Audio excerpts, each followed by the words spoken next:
Hello प्यारे बच्चों, कैसे हैं आप सब? मैं उम्मीद करता हूँ कि आप सब बहुत अच्छे होंगे और अपनी पढ़ाई भी बहुत अच्छे से कर रहे होंगे। प्यारे बच्चों, आज की इस वीडियो में मैं आपको सिखाऊंगा कि परिमेय संख्याओं का घटाव कैसे किया जाता है। यानी कि एक परिमेय संख्या में से दूसरी परिमेय संख्या को कैसे घटाया जाता है, ये आप इस वीडियो में सीखोगे। तो प्यारे बच्चों, हो सके तो इस वीडियो को लाइक कर देना, चैनल को सब्सक्राइब भी कर लेना, ताकि आपके पास हर एक वीडियो का नोटिफिकेशन टाइम टू टाइम पहुँचता रहे। तो आइए शुरू करते हैं। देखिए, आज की इस वीडियो में मैं आपको इन ये 4 सवाल बताऊँगा, जिसमें ये जो चौथा सवाल है ना, ये अगर आपने देख लिया तो समझ लो कि आप परिमेय संख्याओं का घटाना सीख जाओगे। तो आइए शुरू करते हैं। पहला सवाल हम यहाँ लिखते हैं, कोष्टक में दे रखा है -4/7। इसमें से हमें माइनस करना है कितना? -12/7 को। अब प्यारे बच्चों, जब भी आपसे ऐसे सवाल सॉल्व करने को कहा जाए, तो सबसे पहले हम कोष्टक को हल करते हैं। ये जो कोष्टक है ना, ये इसे छोटा कोष्टक बोलते हैं। जब इसे हल करते हैं, तो पहले इसमें से हम इसे बाहर निकालेंगे, तो ये आएगा -4/7। लेकिन ट्विस्ट, मज़ेदार बात तो ये है प्यारे बच्चों, अगर कोई कोष्टक के अंदर यहाँ पर मान के चलो कोई संख्या है n, और इस कोष्टक के सामने लगा है माइनस का चिन्ह, तो जब n इस कोष्टक से बाहर आएगी तो ये माइनस होकर आएगी। अब मान के चलो इस कोष्टक के अंदर -n है और बाहर बाहर भी माइनस लगा है, तो माइनस से ये माइनस क्या हो जाएगा? प्लस हो जाएगा। यानी यहाँ से बाहर निकल के आएगी कितनी? प्लस। तो यहाँ भी माइनस है, यहाँ भी माइनस है। जब इसे हम कोष्टक से बाहर निकालेंगे तो माइनस इंटू माइनस हो जाएगा, और माइनस इंटू माइनस होता है प्लस। यानी जिसे आप घटा रहे थे, अब वो क्या होगी? जुड़ गई। यहाँ पर आ जाएगा 12/7। बस। अब इसे ऐसे करना है जैसे हम भिन्न का जोड़ करते हैं। ठीक है।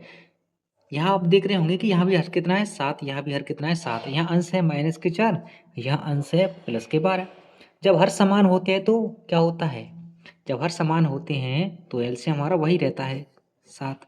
एलसीएम कितना आएगा? एलसीएम 7 आएगा। अब यहाँ -4 रखेंगे, यहाँ +12 रखेंगे। अब यहाँ +12 में से अगर -4 जाएंगे तो बचेगा 8, और यहाँ बचेगा 7। यानी 8/7 इस प्रश्न का आंसर हो गया। आइए अब हम दूसरा सवाल करते हैं। 3/-4 में से हमें माइनस करना है -5/-4 को। आइए इस सवाल को हम इधर लिखते हैं।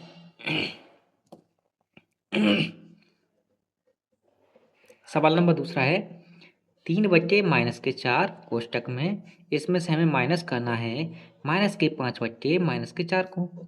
प्यारे बच्चों, आपको भिन्न का जोड़ करना तो स्कूल में भी सिखाया जाता है, लेकिन परिमेय संख्याओं का जोड़, घटाव, गुणा, भाग ये नहीं सिखाया जाता।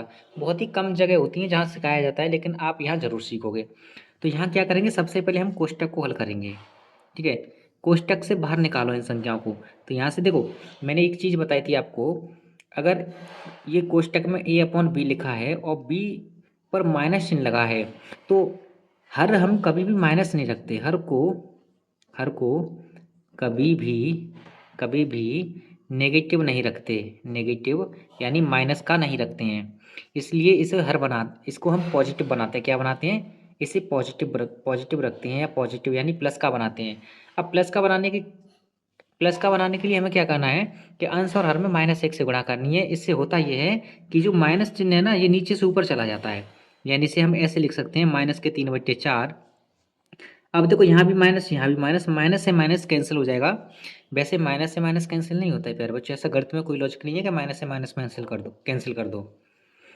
यहाँ अंश में भी हमें -1 से इंटू करना है और हर में भी -1 से इंटू करना है, तो यहाँ भी माइनस माइनस प्लस हो जाएगा, यहाँ भी माइनस माइनस इंटू प्लस हो जाएगा। तो यहाँ से निकलेगा -5/4। ठीक है। अब इसे भिन्न की तरह सॉल्व कर लेना है बस। भिन्न की तरह सॉल्व करोगे तो यहाँ से एक रिजल्ट आएगा, एलसीएम 4 आ जाएगा, क्योंकि 4 आ जाएगा, क्योंकि हर समान है, दोनों जगह हर एक जैसे हैं। यहाँ पर -3, यहाँ पर -5, -3 और -5, ये हो जाएगा -8/4। अब 4 का भाग लगाओगे तो यहाँ से आएगा रिजल्ट -2। ये रहा प्यारे बच्चों हमारा आंसर। मैं उम्मीद करता हूँ कि आपको समझ में आ रहा होगा। ठीक है। आइए तीसरा सवाल है, हमें 7/-11 में से माइनस करना है -3/11 को। तो इसे यहाँ लिख लेते हैं हम। तीसरा सवाल, 7/-11, इसमें से माइनस करना है -3/11 को। आपने भिन्न के सवाल तो, भिन्न का जोड़, भिन्न का घटाव तो बहुत किया होगा, लेकिन आप ऐसे सवाल पहली बार देख रहे होंगे। ठीक है। आ जाइए कैसे करते हैं। देखो सबसे पहले हमें कोष्टक से बाहर निकालनी पड़ती है भिन्न ये परिमित संख्या है। जो भी संख्या दे रखी है पहले कोष्टक से बाहर निकालो। और मैंने ये बताया है कि हम हर को कभी भी नेगेटिव नहीं रखते। हर को कभी भी नेगेटिव नहीं रखते तो हम क्या करेंगे, इस माइनस को ऊपर पहुंचा देंगे। तो यहाँ हो जाएगा -7/11। और जब इसे इस कोष्टक में से -3/11 को बाहर निकालेंगे तो ये माइनस इंटू माइनस हो जाएगा प्लस, और 3/11 बस हो गया सवाल। अब यहाँ भी हर कितना है 11, यहाँ भी हर कितना है 11, यानी समान हर है, तो एलसीएम वही आ जाता है। यहाँ माइनस के साथ लिखना है, प्लस के 3 लिखना है, और माइनस के साथ में से अगर प्लस के 3 जाएगा तो कितना बचेगा, माइनस के साथ 4, -4/11 इस प्रश्न का आंसर हो जाएगा। अगला और लास्ट सवाल है, इसे थोड़ा ध्यान से समझने की कोशिश करना, बहुत ही अच्छा सवाल है। देखो चौथा सवाल है, -9/-13। इसमें से हमें माइनस करना है -12/13 को। तो सबसे पहला काम हमारा क्या होता है, यानी -9/-13, इसमें से माइनस करना है -12/13 को।